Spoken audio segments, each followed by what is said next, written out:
নমস্কার বন্ধুরা, আজকে আমি রান্না করব পার্শে মাছের ঝোল। তো চলো দেখা যাক। পার্শে মাছগুলোকে প্রথমে আমি নুন হলুদ দিয়ে ভালো করে মাখিয়ে নিয়ে তারপর তেলে লাল লাল করে ভাজবো, ভেজে তুলে নেব। তারপরে আবারও সব মাছগুলোকে এইভাবেই লাল করে ভেজে তুলে নেব। আবার বাকি যে কটা মাছ থাকবে সেগুলোকেও এইভাবে একইভাবে ভেজে তুলে নেব। এরপর কড়াইতে আবার সামান্য তেল দিয়ে ওর ভেতর আলুগুলো সব দিয়ে দেব। আলুগুলো লাল লাল করে ভাজবো। এইভাবে আলুগুলোকে কেটে নেবে, কারণ মাছের সঙ্গে এইভাবে আলুগুলোকে কাটলে দেখতেও ভালো লাগে। এবার আলুটা ভাজা হতে থাক, আমি কিছু মশলা রেডি করে নিই।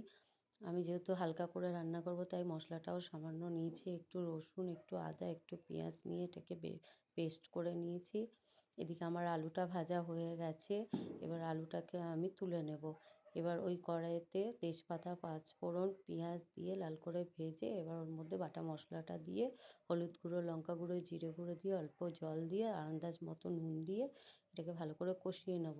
তারপর এটা কষানো হয়ে গেলে এর মধ্যে আলুগুলো দিয়ে জল দিয়ে তারপর আলুটা সেদ্ধ হয়ে